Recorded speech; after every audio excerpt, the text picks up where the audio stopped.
काफी टाइम से कोशिश कर रहे हो कि रात में जल्दी सो सको, सुबह जल्दी उठ सको। आप सोचते हो कि बाकी जो जितने भी बड़े बड़े लोग हैं, जितने भी सक्सेसफुल लोग हैं, वो सुबह कैसे उठ जाते हैं, कैसे अपने काम को कंप्लीट कर लेते हैं। तो वेल, आप अकेले नहीं हो। हर 3 में से 2 इंसान ऐसा है आज के टाइम में जो नाइट आउल है एक तरह से। मतलब वो रात में ज्यादा काम करता है या फिर रात में ज्यादा देर तक जगता है। अब night owl versus morning person, ये एक कंप्लीटली डिफरेंट टॉपिक है। इसके ऊपर कई डेकेड से रिसर्च चल रही है कि कौन लोग ज्यादा प्रोडक्टिव हैं। लेकिन अगर आप अपनी स्लीप शेड्यूल को ठीक करना चाहते हो या फिर आप चाहते हो कि आप अच्छी नींद ले सको, तो इस वीडियो से आपको थोड़ा बहुत तो कुछ जानने को जरूर मिल सकता है। देखो, नींद में भी 2 चीजें हैं, एक क्वालिटी ऑफ नींद, दूसरी क्वांटिटी ऑफ नींद। ये दोनों ही अपने आप में इंपॉर्टेंट है। आपने देखा होगा कि कई लोग ऐसे हैं जो सिर्फ 6 घंटा सोते हैं और वो काफी ज्यादा प्रोडक्टिव रहते हैं, पूरे दिन उनको कोई थकान वगैरह नहीं होती। वहीं पर आप या हम जैसे लोग जो 10-10 घंटे 8-8 घंटे सोते हैं, लेकिन फिर भी पूरा दिन हमारा थकान से जाता है। तो यहाँ पर क्वांटिटी से ज्यादा क्वालिटी ऑफ स्लीप पर आपको फोकस करना चाहिए। तो आज की वीडियो में मैं कुछ ऐसे ही साइंटिफिक चीजें आपको बताऊंगा जो साइंटिस्ट ने रिकमेंड करी हैं, मैंने नहीं। ये मैंने किसी बुक से पढ़ी है, कहीं आर्टिकल से उठाई है, वहां से इन सारी इन्फॉर्मेशन को कलेक्ट करके मैं आपके लिए लेकर आया हूं। तो चलिए जल्दी से वीडियो को शुरू करते हैं। अगर आप लगातार 16 घंटे तक जगे रहोगे तो आपका ब्रेन फेल होना शुरू हो जाएगा। फेल का मतलब आपकी जो कॉग्निटिव एबिलिटीज हैं, डिसीजन मेकिंग, परफॉर्मेंस, फोकस, ये सारी एबिलिटीज आपकी कम होने लग जाएंगी। हर इंसान को मिनिमम टू मिनिमम 7 आवर्स की नींद की तो जरूरत रहती ही है। लोग कहते हैं ना कि 6 घंटे की नींद, 4 घंटे की नींद, वो 5 घंटे की नींद में अपना काम कर लेता है। तो अकॉर्डिंग टू थ्योरी, अगर वो अपनी स्लीप साइकिल को 7 घंटे का कर लेंगे और उनकी क्वालिटी वही 4 घंटे वाली, 5 घंटे वाली ही रहेगी, तो वो बहुत ज्यादा क्रिएटिव हो सकते हैं। अब देखो, टाइम तो लिमिटेड है 24 घंटे में, काम तो वो उतना ही कर पाएंगे, लेकिन जो काम वो 2 घंटे में कर रहे थे, अब मे बी वो 1 घंटे के अंदर कर लें। तो ये सारे एडवांटेजेस हैं अच्छी नींद के। तो चलिए अब देखते हैं कि वो कौन सी ऐसे तरीके हैं जिससे आप अपनी नींद की क्वालिटी और अपना नींद का शेड्यूल अच्छा कर सकते हो। सबसे पहला तो अपना टाइमिंग सेट करो बेड पर जाने की। ये आपसे बहुत बार बहुत लोगों ने कहा होगा, आपको खुद भी शायद ये चीज पता होगी, लेकिन बिलीव मी, आप ये करके देखो। और इसे करने के लिए सबसे अच्छी टिप ये है कि आप अपना जो फोन है अपने बेड से दूर रखो। अगर आप अपने साथ अपना फोन लेकर सोते हो तो भाई 90% चांसेस यही है कि आप अपनी नींद पर इतना ज्यादा फोकस नहीं करोगे, आप फोन को चलाओगे ही चलाओगे। अगर मैं स्मार्टफोन्स की बात करूं तो आप सुनते होंगे कि स्मार्टफोन की स्क्रीन हमारे आंखों के लिए खराब है। नहीं, वो हमारी नींद के लिए खराब है।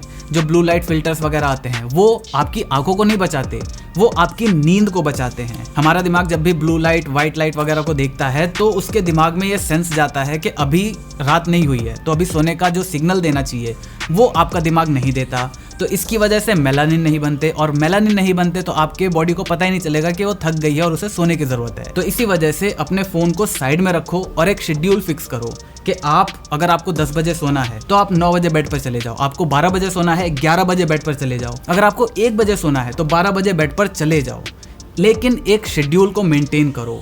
और जब ये शेड्यूल बन जाएगा तो ऑटोमेटिकली आपको 1 बजे नींद आने लग जाएगी, ऑटोमेटिकली आपको 12 बजे नींद आने लग जाएगी, ऑटोमेटिकली 11 बजे, जो आपका शेड्यूल होगा आपको नींद आने लग जाएगी। और ऐसे ही सुबह आपकी नींद ऑटोमेटिकली खुल जाएगी, आपको किसी भी अलार्म की जरूरत नहीं पड़ेगी। ये देखा गया है कि जितने लोगों को उठने के लिए अलार्म की जरूरत पड़ती है, मोस्टली लोग उठने के बाद बहुत ज्यादा डिजी फील करते हैं, उनकी प्रोडक्टिविटी उतनी ज्यादा नहीं रह जाती इन कंपैरिजन जो लोग खुद से जगते हैं। तो यहाँ पर अगर आप इस शेड्यूल को मेंटेन करोगे तो आपको अलार्म की जरूरत नहीं पड़ेगी और आप एक अच्छी क्वांटिटी की स्लीप अच्छी क्वालिटी के साथ ले पाओगे। अब पहला स्टेप तो आपने ले लिया फोन को दूर रख के। दूसरा स्टेप आप क्या ऐड कर सकते हो इसके अंदर ताकि आपको जल्दी नींद आए? आप एक बुक ले सकते हो, कोई सी भी अपने मनपसंद जॉनरा की बुक लो, उसको अपने बेड पर हमेशा रखो। जैसे ही आपके सोने का टाइम हुआ आप उसको लेके थोड़ा सा पढ़ना शुरू कर दो। इससे हम सबको पता है पढ़ने से कितनी ज्यादा नींद आती है, तो चांसेस है कि आपको भी नींद आ जाएगी। Number 2, create a very dark environment. अब यहाँ पर ये चीज पहले पॉइंट को कॉन्ट्राडिक्ट कर सकती है, मतलब तरीके को कॉन्ट्राडिक्ट कर सकती है कि बुक्स लेकर अगर मैं जाऊंगा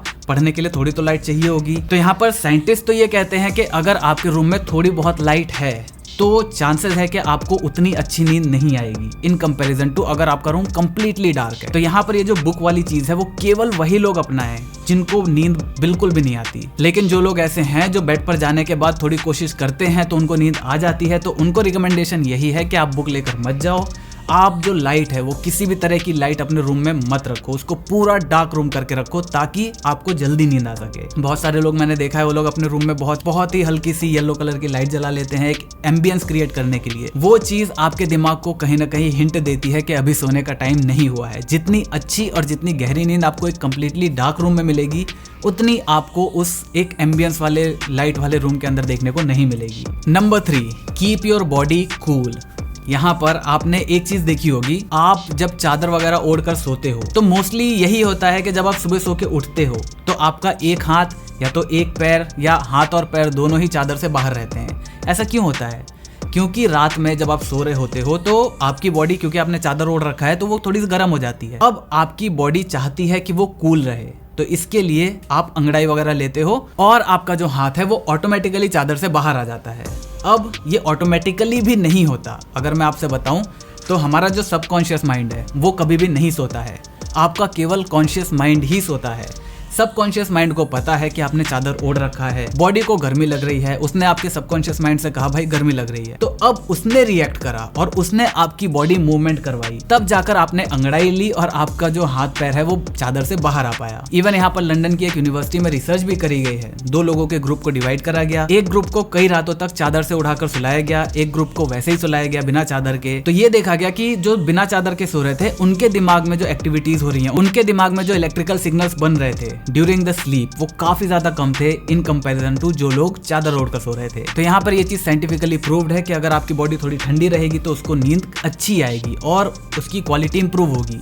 अब यहाँ पर ऐसा बिल्कुल भी नहीं है कि सर्दियां चल रही हैं और आप बिल्कुल एसी चलाकर या फिर आप अपने रूम को बहुत ही ज्यादा चिल्ड करके सो, नहीं, ऐसा भी नहीं करना चाहिए। अगर आप अपने रूम को बहुत ज्यादा ठंडा कर दोगे तो ये भी आपकी बॉडी के लिए इतना ज्यादा सही नहीं रहेगा और आपकी क्वालिटी ऑफ नींद जो है उसमें थोड़ा सा आपको कॉम्प्रोमाइज देखने को मिल सकता है। इसके बाद नेक्स्ट स्टेप आता है avoid any kind of caffeine और एल्कोहल आफ्टर 2 PM। देखो, मैंने पहले भी बता रखा है हमारा जो दिमाग है वो कॉफी या कैफीन के ऊपर कैसे रिएक्ट करता है। हमारे दिमाग के अंदर एडिनोसाइन A1, एडिनोसाइन A2 ये दोनों होते हैं। ये दोनों आपस में कनेक्शन बना के एक जनरल एनर्जी की फॉर्म जो है, एक लीनियर एनर्जी की फॉर्म बनाते रहते हैं। लेकिन जब कॉफी आप पीते हो, कॉफी के अंदर होता है कैफीन। ये कैफीन क्या करता है, आपकी एडिनोसाइन के साथ जाकर कनेक्शन बना लेता है, तो आपका एडिनोसाइन A1 और A2 ये दोनों आपस में नहीं बना पाते। A1 कैफीन के साथ बनाता है और A2 जो है वो भी कैफीन के साथ बनाता है। इससे जो आपकी एनर्जी लेवल जो लीनियर बढ़ रही थी या लीनियर जा रही थी उसमें एक अचानक से ब्रेक थ्रू आ जाता है, वो काफी ज्यादा बढ़ जाती है। आपके दिमाग में जो इलेक्ट्रिकल सिग्नल्स हैं वो काफी ज्यादा बनने लगते हैं, दिमाग की एक्टिविटी बढ़ जाती है। तो इस वजह से आपने ये देखा होगा कि लोग सुबह उठने के बाद तुरंत कॉफी पीते हैं ताकि उनको नींद ना आए या फिर वो थोड़ा और ज्यादा फोकस हो जाए, प्रोडक्टिव हो जाए। तो इसका यही रीजन है कि उनकी एनर्जी काफी ज्यादा बढ़ जाती है। एक बार दिमाग की एनर्जी बढ़ गई, उसमें एक्टिविटी बढ़ गई, तो ऑब्वियसली आप दिन की शुरुआत अच्छा कर सकते हो। लेकिन यही चीज अगर आप 2 बजे के बाद करते हो तो ये चीज आपके नींद के लिए खराब हो सकती है। अब यहाँ पर रिसर्च तो 2 बजे का कहती है, लेकिन मेरे हिसाब से आप 4 बजे 5 बजे तक आराम से कॉफी पी सकते हो, लेकिन 6 बजे के बाद मैं रिकमेंड नहीं करूंगा कि आप कॉफी पियो। अब यहाँ पर कई लोगों का एक और सवाल होगा, मेरे दोस्तों का भी है, इसीलिए मैंने बताया कि वो क्या है, वो 11 बजे कॉफी पीते हैं, 12 बजे कॉफी पीते हैं, कॉफी पीने के तुरंत बाद उनको अच्छी खासी नींद आ जाती है, ऐसा क्यों? तो यहाँ पर कैफीन का जो असर है उसको होने में अराउंड 2 से 3 घंटे लगते हैं। तो अगर आप ऐसे बंदे हैं जो रात में कॉफी पीने के बाद सोते हो तो डेफिनेटली आपकी जो क्वालिटी है वो तो अच्छी नहीं होगी नींद की। आप खुद ये चीज नोटिस करो, 1 हफ्ते तक ट्राई करो, कॉफी पीने के तुरंत बाद सो, सुबह उठो, देखो आपके अंदर वो एनर्जी रहती है या नहीं रहती, और फिर 1 हफ्ते बाद इस चीज को बंद करो और उसके बाद देखना आपका नींद का जो टाइमिंग रहेगा वो बिल्कुल सेम रहना चाहिए। आप देखना कि कौन सी कंडीशन में आप ज्यादा एक्टिव थे सुबह उठने के बाद, जब आप कॉफी पी के सो रहे थे तब या फिर बिना उसके। और रही बात अल्कोहल की, तो ये देखा गया है कि अल्कोहल की वजह से जो लोग अल्कोहल पीकर सोते हैं वो लोग अपनी REM में नहीं जा पाते, मतलब रैपिड आई मूवमेंट स्टेट में। हमारी जो नींद की स्टेट होती है वो अलग अलग होती है, स्टेज 1, स्टेज 2, स्टेज 3 और REM, रैपिड आई मूवमेंट। ये वाली जो स्टेज है ये आपकी सबसे गहरी नींद वाली स्टेज होती है, जहाँ पर आप सपने वगैरह देखते हो। तो जनरली ये देखा गया है अल्कोहल पीने वाले लोग इस स्टेज में नहीं जा पाते, इसीलिए आपको रिकमेंड नहीं करा जाता कि 2 बजे के बाद आप अल्कोहल को कंज्यूम करो। इसके बाद आपका सोने का तो चलो हो गया, लेकिन उठने के बाद आप एक्टिव फील करो, आप पूरा दिन आपका अच्छा जाए, उसके लिए रिकमेंडेशन यही है कि उठने के बाद आप अपने बेड को या तो हटा दो या फिर आप बेड पर पड़े मत रहो। कुछ टाइम तक मैं भी यही करता था, सो के उठने के बाद हमारा जो फोन है ये हमारे साथ रहता है। तो जैसा कि मैंने पहले स्टेप में ही बताया आपको कि भाई फोन को अपने बेड से दूर रखो। तो जब आप उठोगे तो आप डायरेक्ट फोन को यूज नहीं कर पाओगे। अगर आपने फोन देखा तो चांसेस यही है कि आपके 30 मिनट 40 मिनट कहीं नहीं गए। और अगर आप ऐसा करते हो तो डेफिनेटली आपका जो दिन है वो पूरा उतना अच्छा नहीं जाएगा जितना जा सकता था। इसके बाद जो आखिरी टिप है हमारी वो सबसे ज्यादा इंपॉर्टेंट है और वो है फिजिकल एक्सरसाइज। अगर आप फिजिकल एक्सरसाइज करते हो तो बहुत ज़्यादा चांसेस है कि आपकी जो क्वालिटी होगी नींद की वो काफ़ी अच्छी होगी।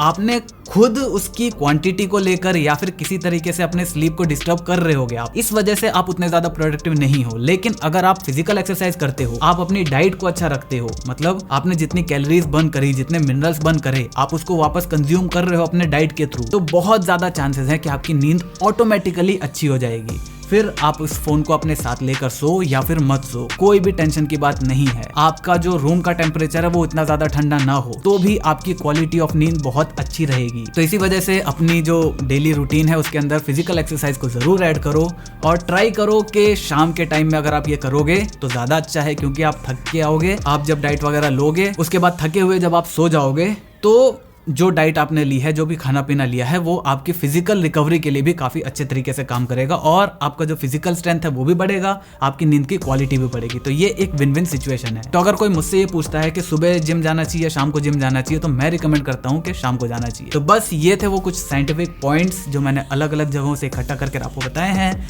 ये मैं खुद भी इंप्लीमेंट कर रहा हूँ क्योंकि मेरी भी स्लीप शेड्यूल इतनी अच्छी नहीं है। तो अगर आपको वीडियो पसंद आई, वीडियो को लाइक कर देना, चैनल पर नए चैनल को सब्सक्राइब कर देना, क्योंकि हम ऐसे ही ज्ञान बांटते रहते हैं। मैं मिलता हूं आपसे अगली वीडियो में, तब तक जय हिंद, वंदे मातरम।